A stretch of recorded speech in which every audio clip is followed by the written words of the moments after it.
迎收看关键时刻。今天川普的一句话，中东全部都跳脚了。他说：“我要在加萨的废墟里面盖一片漂漂亮亮的未来海岸。”给你看画面，加萨的废墟哦，原本已经烂成这个样子，现在还要改造成有游艇、有树、有豪宅。这个地方，大家讲说痴人说梦，那我扣零啊！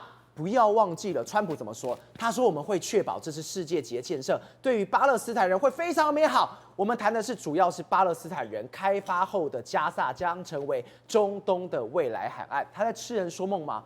大家别忘，川普可是一个地产大亨，他最擅长的就是盖房子。而在盖房子的背后，现在是美国的转捩点的最重要时刻，也被外媒形容是不是重建费用估计为1兆美元？现在川普要完完全全吃下来呢？来，聪哥，我们一个一个看。没错，我刚看到那个对比图哦，我快吓死了。是加萨废墟变成未来海岸。对，我想说啊，某扣零不对。第一个，川普他是一个地产大亨。对。第二个是有盖过房子的都知道，如果有现成的房屋要拆太麻烦。对。川普精打细算哦，现在加萨就跟废墟一样，是我把一些废弃的挖就好，我就可以直接盖，超省钱的。对，没错。实际上，川普呢，我觉得上台之后，真的让我们大开眼界。这大概也只有他想得出来。你看，目前为止来说，加萨经过这个以色列跟这个哈马斯这样交战之后，其实现在已经是一片废墟。虽然说现在巴勒斯坦人回到这个原址，但是你可以看到，他目前为止来说，几乎原本都有房子，现在都看不到房子的，都大概是已经被变成是这个都是黄土一片的这样的状况。你可以看车开进去来说，根本没有一栋房子是好的啊。那在这样的状况之下呢，原本我们在想要怎么去处置这个加萨州，现在变成是一个可能是烂摊子，对不对？结果川普没有，川普果然是相当厉害。他说没有，我们现在呢准备把它建设什么？建设成蔚蓝海岸啊！大家可以看到这个对比啊。这对比是原本是加萨的废墟，变成这个样子吗？变成蔚蓝海岸了，这他自己讲的。还有游艇呢？对，他说未来我们把它开发之后会变成中东的蔚蓝海岸。他说我们这个会对巴勒斯坦人会非常好的。我们谈的主要是巴勒斯坦人这样一个状况。好，那因为什么这样说？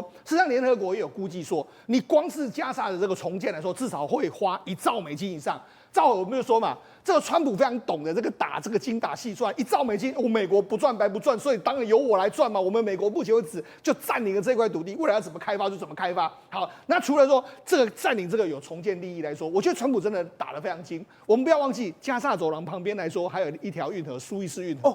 我控制了巴马，我又控制了苏伊士运河，这战略位置完完全全掌握了。好，那再来是什么呢？再就是说，你看这个就有人在那边说了，未来在蔚蓝海岸上面会不会出现这样一栋川普大楼啊？因为什么？因为川普也是非常会搞房地产嘛。那尤其是事实上，他现在川普本身当然是没有在做房地产，但是他们家族还在经营房地产啊。所以某些程度来说啊，当然对美国是好事，那对川普的家族来说也是好事。这等于是蒙拉甘塞口一兼二顾这样一个状况。我们刚刚谈到1兆美元，为什么会有1兆美元这个数字？对，这是马来西亚首相拿督斯里安华他算出来的。他说，2013年10月到现在，加萨地带要重建要1兆美元，就大概是320兆台币。对，没错，这么多。好，如果川普真的把这个钱所有都拿起来，我就想到了马歇尔计划。对，当时2战的时候，对，其实美国因为这个让它的制造业整个复苏起来。是，现在川普打的算盘也是这个吗？对，当然是这样子的。为什么这样说？我们看中国不是用“一带一路”，就是说，把我国内的产能把它用到海外去嘛，对。那美国也是一样，美国现在制造业回到美国的时候，我问你，那么多人要买美国的东西吗？没有啊，那怎么办？我就把它弄到别的地方去嘛。我学起来嘞。对啊，我就把它弄到海外去嘛。我跟你讲，我现在可以重建什么？我现在美国很多地方可以重建啊。美国可以重建加萨走廊，美国也可以重建乌克兰啊。对。所以他为什么？他现在想法就完全不一样啊。就那我就重建加萨走廊嘛。好，那因为这几天的时候，主要原因是纳坦雅胡就以色列总理去访问美国嘛。对。然后他们两个就讲这件事情，就他抛出了意见说，我们美国要接管加萨走廊。当时大家完全都傻眼，怎么有可能会这样子？他说我们会好好处理这个地方，我们将拥有它，然后负责拆除所有危险的这个未爆弹，还有其他的武器。那如果必要的话，我们就会行动，我们要接管这个土地，然后进行开发。而且他说我要让整个中东都能感到骄傲。那他说创造成千上万的工作机会，那就是美国人也可以去那边工作嘛。所以我就说他真的。这个算盘打得非常精，然后人家就问他说：“那加萨未来由谁来居住的时候，他说他可以成为全世界各地，你别来短。蔚蓝海岸的时候不见得是加萨的人要住啊，蔚蓝海岸的时候呢，搞不好赵和也想去住啊，大家都能来，弄来。好，那美国会不会派遣军队进入的时候，他说：我们会这么做，那如果必要的话，我们就会这么做，我们要进入接管这个地方。所以看起来他不是空口说白，他似乎是已经有一套想法了哈。那刚才赵和讲到一个马歇尔计划，为什么要讲到马歇尔计划？因为我们知道，事实上在二战结束之后，欧洲已经一片废墟，对不对？对。那当时美国的这个国务卿就说：“哎，我们要弄个马歇尔计划来资助欧洲。”那当时呢，因为美国的经济还是不错，但是要怎么快速的恢复呢？就我把欧洲重建起来嘛，欧洲需要的钢铁、需要的车子、需要的很多东西，都是我们美国来生产啦。所以呢，后来呢，当时的马歇尔计划的这个在欧洲所卖出去的东西，曾经占美国的这个制造业的 GDP 的1/4，这很大的。对啊，所以你知道，这个川普也知道啊，如果我这个1兆美金的商机把它吃下来的话，对美国的经济当然成长注意非常大，所以才说川普这样，我们现在或许会觉得说你异想天开。但我觉得他有他的这个战略跟可能实行的一个状况，而且真的是说真的，对，川普他真的会盖房子，对，没错，他是地产大亨，虽然他真的非常狂，我刚刚说房子里面都是金色的，很豪华，感觉很奢华，对，很多人都买单嘞，对，没错。我们先跟大家讲一下，至少目前为止来说，这个川普已经把他事业都给他的儿子处理嘛，对。事实上，在他去年选举的过程中间，2024年的10月8号的时候，他当时还跟这个越南的这个公司要进行开发越南。那另外还跟什么？还跟杜拜公司要可以盖一个杜拜的这个大楼，川普的大楼。所以他其实现在他还在做他家族的事业。所以他早就插旗过了越南，跟插旗过了，包括了杜拜啊。对，那未来呢？加沙走廊的话，搞不好真的有机会，川普大楼会出现。好，那我就讲，实际上他我必须说了。你如果看他的这个生长的过程之后，你就了解说，其实他是一个非常精明的生意人。为什么这样说？我们都说房地产你要经营起来不是很容易啊。那当事人，那如果你去这个看这个川普的大楼的话，第一个印象就是哇，东西金下下，而且它通常盖出来的话，都是当地的这个所谓地标性的大楼。而且你看 Trump 这个名字就让你看得非常清楚。而且我就说，现在他不是说他在跟这个中国谈判，说啊我不急，为什么不急呢？他很知道怎么去谈判。赵总，你知道他以前在卖房子的时候，因为他卖房子盖出来的时候都是很高价，对，那你高价的时候，你要怎么营造那种所谓的这个尊荣感？他通常呢就会在他们的这个房子的大厅里面开一个 party。那个 party 呢，他会用最好的东西在那个地方。最好的东西在那个地方的时候，因为来的都是上流的名流嘛，那上流名流的时候，他们会互相攀比嘛。然后他就说，你看人家已经买了一栋房子，你要不要再买？用这样比较心的心态，这样的心态。然后好卖的不好的时候，赵和你知道他会怎么卖？一般人都说啊，我就降价卖，没有，我把价格往上提高。为什么？他会说我们准备要提高了，因为这个地方的稀有性非常的这个罕见，很多人都想要，那你不要，那就会有别人要，那你要在那个气氛之下你怎么做？你就买了嘛。所以可以说他非常会玩弄人心啊，所以才说为什么你看加拿大会输，墨西哥会输，那巴拿马会输，那格陵兰可能也要让，就是这样，因为他很会玩这一套把戏。所以跟你讲，中国现在我们不给，反正我们再来谈谈。好，所以怎么样？那他除了这个很会盖房子之外，他的房子呢大概清一色都是高大上之外，你看里面的，我觉得你如果仔细去看它里面的超级浮夸。它每一个这个川普大楼里面的每一个房子来说，你看就是你看各式各样希腊建筑，还有黎明女神以你的阿波罗画作，希腊雅典风格的花瓶，抱枕上还有川普的专属文章，还有放在桌子上，这是价值$15,000的拳王限量版精装书。对，你看它是川普大楼里面来说都非常的漂亮，这各式各样，然后什么这个糖果盒也是孔金妹啊，然后这个家具书都是非常好的，然后电话也是这样，卫生纸这样你看古董的玩具啦，然后这个金托反啊，还有这个镶金的玻璃杯，装满首饰的 LV 箱子。你看路易14启发的受路易14启发的这个桌子，你看事实上你就知道很多就是它孔金，那它其实它的这个建筑模式就是这样。那很多有钱人也愿意买单，所以你知道这就是他的风格。所以你就知道，事实上川普他很会这一套，他很会开发。开发完之后呢，他现在就准备把这个开发的这个技巧弄到哪里去了？磨刀霍霍，准备到这加沙走廊去开发我的川普地产。而且他开发完这个所谓加沙之外，他现在他这个商人的性格要动到哪里？动到乌俄战。我还记得泽伦斯基说，赶快军援我啊！叫欧盟这个北约这张已经不太够了，赶快来军我。现在川普直接讲得非常白，你要我军援 OK 啊。稀土拿出来，还在算哦。对啊，我觉得这个非常有意思哦。我们记不记得，实际上川普一直在这个准备要接任总统或者选总统啊，我们不要再军援乌克兰，他觉得这是无底洞。我们美国已经军援他2000亿，那有赢吗？没有赢。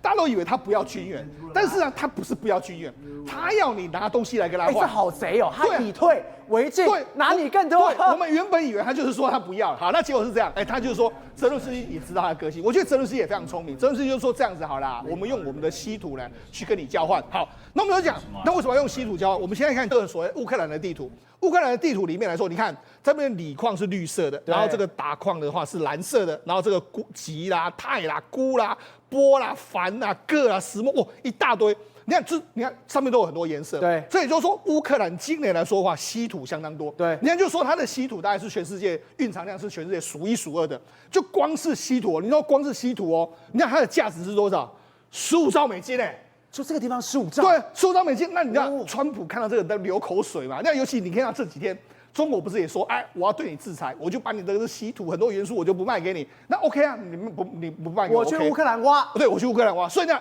这很多嘛，你看，包括说像锂的话就值380亿，那钛来说，我们知道飞机需要非常多的钛嘛，用在这个航空还有电子的这个产业，还有石墨就未来的石墨烯，或是很多电子产品也需要用到石墨。它完全算准的，对，像是钛的部分，美国有95%的钛仰赖进口，对，没错，就是因为95，所以我怕被其他国家掐着。对，如果今天乌克兰 OK 的话。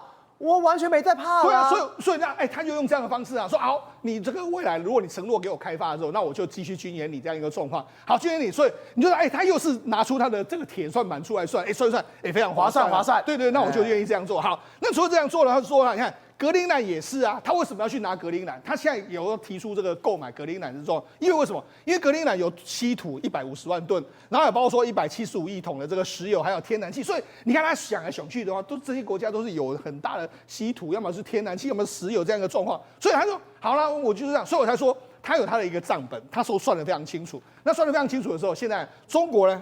中国他说没关系啊，反正我就等你啊，等你什么时候来跟我谈判啊？中国有非常多他想要的东西，但是中国如果没办法给的话，我也不急，所以我才说嘛，川普非常会玩这种所谓的谈判的手法，谈完策他很会玩弄人心。或许这一次我们看看他怎么去对付中国的一个状况。来，廷辉，我们刚刚提到川普非常会谈判，但其实川普是什么？是美国人的影子。其实美国人都跟川普长得非常像，甚至连谈判的方式都非常像。只要他们想要，美国有什么东西是没办法抢到？有到这么硬吗？我认为川普现在正在执行美国另外一个阶段的扩张主义，你知道吗？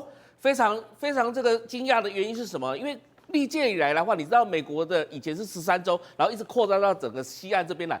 你知道川普现在正在搞的是一个全球大战略的概念，对，他要加沙走廊。你看加沙走廊，如果今天以色列打完之后，他再还给巴勒斯坦，是不是一样还是有恐怖分子？对。那如果以色列去占了人家的这个加沙走廊，又不好看，巴勒斯坦人会怎么想？阿拉伯人又怎么想？所以干脆我美国进来啊。那我美国进来之后呢？其他阿拉伯人不敢恭维，他不知道，他不敢去得罪美国人啦。他如果是以色列人的话，他们讲说他有点螳螂捕蝉，黄雀在后的味道，有一点那种感觉。然后你知道，把那些所谓的阿拉伯世界的国家全部吃定，你知道吗？而且他还讲一件事情哦，这230万的巴勒斯坦人哦，全部给我移到埃及跟约旦。你觉得埃及跟约旦敢不答应吗？有人记者就问川普说，但他如果他们2个国家不答应啊，他说他不认为他们不会答应。这个气豪叫气概，你知道什么叫做我川非常狂的概念？我川最狂，他就是一个狂人。而且呢，你知道吗？其实前些日子不是以色列去协助叙利亚叛军把这个什么阿萨德政府赶走吗？对，你知道。叙利亚境内本来有2座的这个俄罗斯的海军基地，现在也不见了。对，那什么意思呢？未来美军进入到加沙走廊之后，这里会不会盖美军基地？一定就是盖美军基地了嘛。而且在盖它的房地产，然后这个活络经济。我们说人类的历史当中最大的经济成长是什么时候？就是战争结束之后的重建。重建的时候是经济成长飞速这个增加最快的，对，所以现在为什么美国人那么乐观说川普上来之后一定就会经济成长？原来他是有招数的，他是有很多的想法的。所以现在来讲，你可以看到一件事情加沙走廊被美国拿下来之后呢，未来这里有美军基地，地中海整个就是美国的势力范围了。而且呢，旁边世聪刚刚有提到，就是苏伊士运河。你的意思是说，他拿下地中海之后，旁边是苏伊士运河，他算的其实是战略的位置，是战略的位置。苏伊士运河拿下，现在又拿下巴拿马运河，苏伊士运河又拿下，然后你知道格陵兰这边拿了北冰洋，真的是典型的海权国家啊！以后呢，搞得中国非常难受，为什么呢？你要做贸易也不行，你要做这个所谓的这个运输原油的话，全部都被美国把握在他的所以他拿到了这个巴拿马运河之后，先控制这边。接下来，如果是加沙真的插了旗，真的盖了房子，苏伊士运河这个地方也在它的囊中物。是啊，那个离得多近啊！你从那个所谓的西南半岛这样子苏伊士运河上来之后，就是在加沙走廊这个地方。对，所以其实川普只是用一个幌子在告诉你说啊，就是未来的海岸呐、但是其实更重要的是，这里以后就是美国军事基地了，这里就是美国所掌控的地中海了。所以所有的国家来讲的话，你俄罗斯要往南走，要找一个什么不动党也没有了这个东西了，所以以后美军的势力就进驻到中东这个地方，那他就认为说，我美军只要进来的话，那事实上这里就会比较相对稳定。但是事实上看到的是什么东西？是中国完蛋了啊，因为中国整个所有的包含贸易跟所谓的原油、能源整个市场的路径，全部被美国掌控在手里了。那这时候中国难道不称臣吗？中国只能向美国来称臣了。提问，你刚刚有提到一个关键，现在这个所谓的加沙这个地方，巴勒斯坦人他要把它全部都赶走，赶到约旦去。约旦今天讲喽，你敢试试看，我一定跟你开战。美国刚刚也有说，不排除我会派兵哦。如果照刚刚的逻辑下来，整个苏伊士运河或者是整个航道都被封锁的情况之下，美国真的会开战约旦吗？不是。约旦本来就是站在美国这一边的，而且约旦只是嘴巴讲一讲而已，他根本不敢跟美国说的而已啊，说一说而已啊。你未来这个巴勒斯坦人会到约旦河的西岸，然后会到约旦去了，因为他们只能收容。为什么呢？约旦的很多空军啊，基本上他们F-16，他们是靠美国的啊，沙特阿拉伯他们现在要买F-35也是要靠美国的，所以这些阿拉伯世界的国家，你除了伊朗，而且他现在绝对的要封锁伊朗哦，对，连把他的原油还有他的什么的核设施全部都把它清剿掉，所以现在其实阿拉伯世界来讲是团结在美国底下的，嘴巴现在打嘴炮而已，在讲一讲而已。所以为什么川普那么有底气说，我相信他们应该会答应，他们绝对不敢违背我的意志。综合现在川普真的是非常狠，他狠到怎么样？他对这些移民哦，如果你今天还待在美国，我要把你驱赶出去；你再驱赶出去，你再不听的话，我要把你关到监狱，不是关到美国监狱哦。是，你现在看到这个最新的画面，这在哪里？这个在萨尔瓦多，对，这个被形容是全世界最可怕的监狱，里面人都是杀人犯。对，我们先来看这个地方，这个地方是什么？这个地方是萨尔瓦多的这个监狱，他们在2023年才启用叫恐怖分子的这个监禁中心，那一共有8栋这个建筑物，然后8栋建筑物可以收容4万人，那目前为止收容不到多少人啊？因为萨尔瓦多没那么多恐怖分子嘛，每个都纹身，每个都好狠哦。然后这里面都是萨尔瓦多什么帮派分子啦、恐怖分子，然后这个地方会被称为叫世界最恐怖的监狱。好，那为什么会世界最恐怖呢？我们看到这个记者，这是 CNN 的记者，还有日本的记者去采访出来的画面。他说呢，监狱里面都是杀人犯，每一个都是杀过人。你问他，没杀过人不能进来。对，你可能杀过3个，我杀过5个这样一个状况。然后他就说了，我们管理的时候怎么办呢？吃饭的时候，不好意思，我们吃饭的时候只能够用手抓。哈。为什么只能用手？因为如果你给他餐具了，他就可能会去杀人啊！你说他光一个叉子，拿一个什么东西都不行，连这个什么牙签都不行给你，牙签也不给。对，反正你只能用手抓。因为什么？因为你如果不用手抓的话，他们就可能拿这个刀互砍都有可能发生啊，每天都有喋血的事件啊。那除了这个之外，他说，你有没有注意到你在看这个？旁边的警察还有旁边的这个看护人员的时候，他们都遮住脸，他们都把脸遮起来了，不是因为疫情的关系哦，他们都这样。为什么？因为他说了，如果你没有遮起来的话，这些都是杀人犯啊。他如果看了我知道这个张兆和长这个样子，以后我出去我就把你干掉啊！这么对，所以这么保密防谍。你看，每一个人都是带着，你看每一个人都是他们的军警跟狱警，他们是全副武装，全副武装，而且你看，甚至连防弹衣都穿上去了，而且你脸都看不到他一个状况，所以就是这样。那每天每个牢房要关80个这个囚犯，每天都高压管理，然后24小时的监控，然后每天只有30分钟的这个活动时间。好，那我们讲这个萨尔瓦多的监狱要干什么呢？因为很有意思。这川普现在有个想法，他说：“我们如果真的美国，因为美国监狱现在太多人，已经容纳不下了嘛。对，那容纳不下，他就说：我们未来把美国的重刑犯，我把他关到萨尔瓦多去。他就说什么省钱又吓人啊。”虽然我跟你讲，真的要去这个萨尔瓦多监狱，你真的都吓死了。旁边都是这个所谓这个杀人犯，他们每一个人都他的眼神非常的冷，非常的空，而且非常的狠。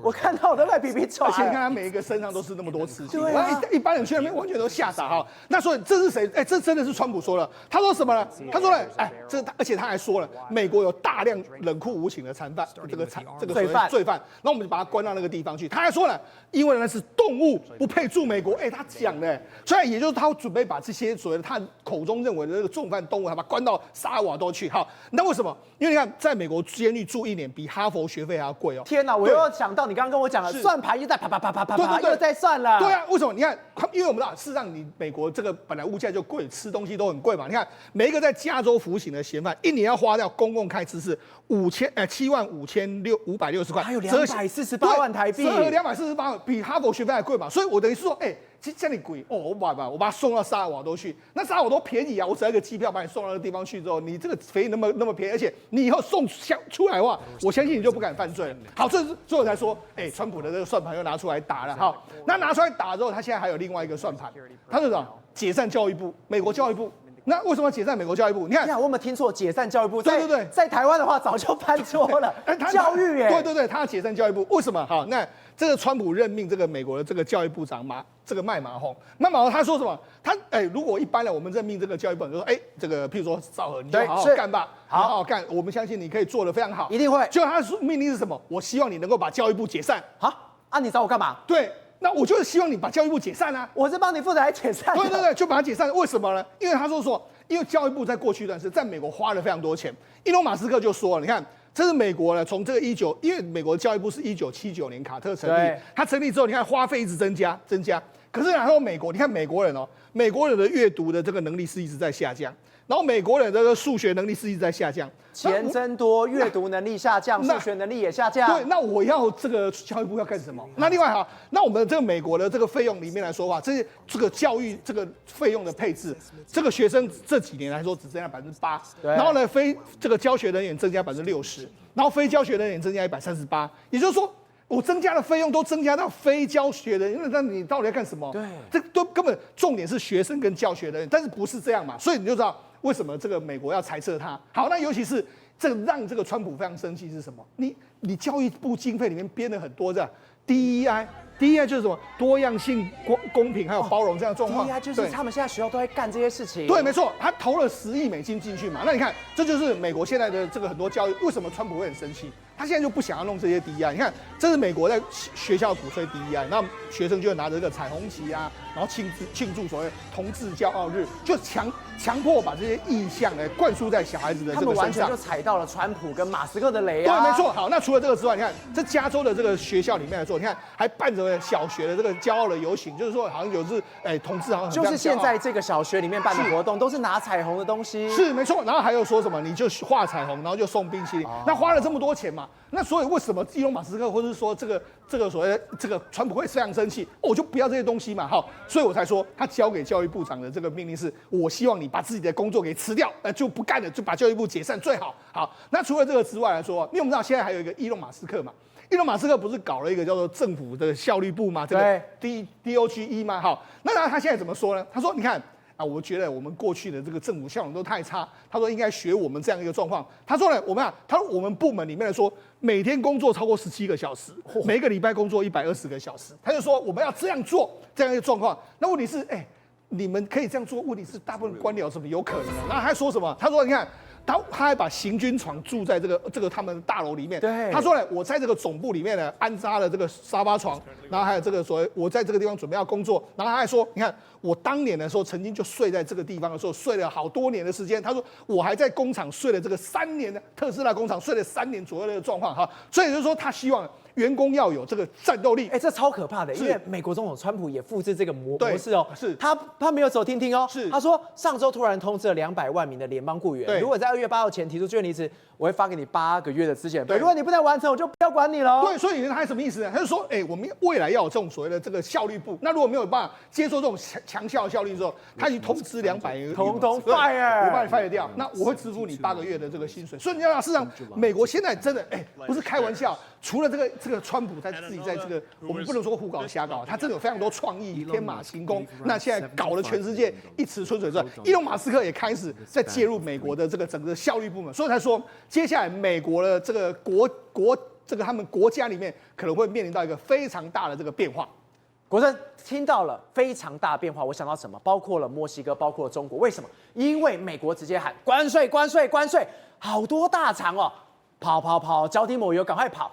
大家一路在跑的情况，我才发现原来我们台湾的电子五哥早就嗅到一个味道，跑什么跑？隐藏工厂准备好。所以川普课关税，台湾不用怕，因为我们的电子五哥都有隐藏工厂。但是川普这个关税的大锤下来，中国真的倒大霉了。墨西哥的中国企业还有中国工厂都还要再逃走。为什么你知道吗？工厂要快速从中国搬走。你看好了，美国的 HP 就派一个资深副总裁从德州美国人跑到广达的泰国厂去干嘛？告诉广达什么？你在泰国厂的笔电可以多一点吗？搬快一点，而且从中国转移的速度能够更快一点吗？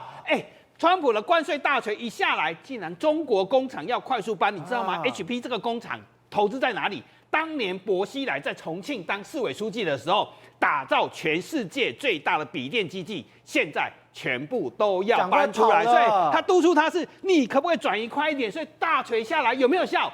还没有真的课关税，工厂就在搬家了，而且接下来还这个副总还告诉广达是什么？未来你的笔电是不是拉到美国组装？关键字美国组装。这是20多年来从来没有发现的事情，已经超过20年没有在美国组装笔电了。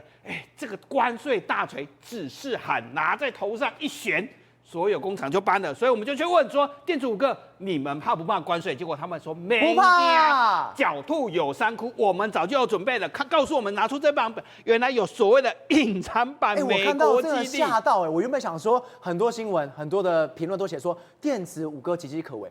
哇！我现在才发现，早就布局好了。对啊，本来很多报告说什么电子五哥会很惨啦，EPS 冲击30啦，1块钱的0点多啊，其实都没有这么严重。我们来讲鸿海，你看它在印第安纳州还有闲置州的工厂，休斯顿、加州显后塞还有工厂，威斯康星也有工厂。我们在讲合作以前都投资墨西哥嘛，人家童子贤说美国制造会成真，所以他原来他有一个预备维修服务工厂，在印第安纳州准备随时可以启用。再来，英业达过去生产伺服器，现在闲置中，现在都从口袋拿出来掏出来说，我都有工厂，难怪现在台北飞达拉斯、飞休斯顿都有直飞，飞机比台北、上海还要热闹啊！你知道吗？过年的时候他们还开会，在台北市里的英业达的总部，他们就进行一场供应链的沙盘推演，因为川普的关税大锤来了，结果他们推很多方案。我先暂时跑到捷克去组装，或者是送到泰国组装，总之先到没有被课关税的地方出货。结果他们最后结论是什么？不管你跑到泰国或捷克，都是暂时的，因为川普都会找到你哪里，找到你课你关税，最终只有怎么样？Made in USA， 这是在士林总部的英业达是这样想的，接了以前重心在中国的人保，他们总经理美籍的总经理博纳多罗也说，我们正在考虑要去美国设厂，而且是要去德州，所以现在德州飞机为什么这么多？那是唯一拥有电网的州，而且还有很多的隐藏办公室、隐藏工厂都在那了，大家赶快过去了。对，英业达、人保都这样想。接着广达说什么？美国制造，这次看起来会真的。英业达的广达的厂长这样告诉我们，所以真的整个美国制造要出来了，而且全世界这台商只是缩影之一哦。你看，全世界都抢进美国，所以为什么川普现在这么有底气？怎么加沙走廊他都注意事情了，全部巴拿马运河要，因为全世界都跑到美国。不是这个图表非常的惊人哦。你说到了2024年这个地方，大家看。美国是红色部分，现在已经到这个地方，2000件。中国越来越低，已经到这个地方，大家已经选边站喽。中国，所以工厂快速在搬出中国啊。HP 告诉，广达你要赶快搬了，搬快一点，而且下一步要搬到美国。投资件数可以看出来，这是全世界。在我们用金额来比，也是一样啊。美国一年就2270亿美金呢，钱都跑到哪里去？跑去靠到美国，靠川普了。中国在这里多可怜啊，两个差那么多，难怪中国没有朋友嘛，因为靠着你没钱赚。那我们从台湾投资中国也可以看得出来，以前我们都说我们没有中国不行，以前很多，以前这个蓝色的就是中国，你看以前很多，现在只有这里要画出来很难，只剩37亿美金，投资美国，我们从来没有想过，我们一年投资美国5000多亿呀，多少台湾人现在在投资美国啊？为什么投资这么多？因为美国要我们的产品实在多，连成长率200%，光是伺服器加 PC 就200%喽，400多亿美金的成长率200%，对美占比47%，美国有钱赚，当然全世界都靠过去了。那谁抓了蛋？中国业者。中国业者本来想什么？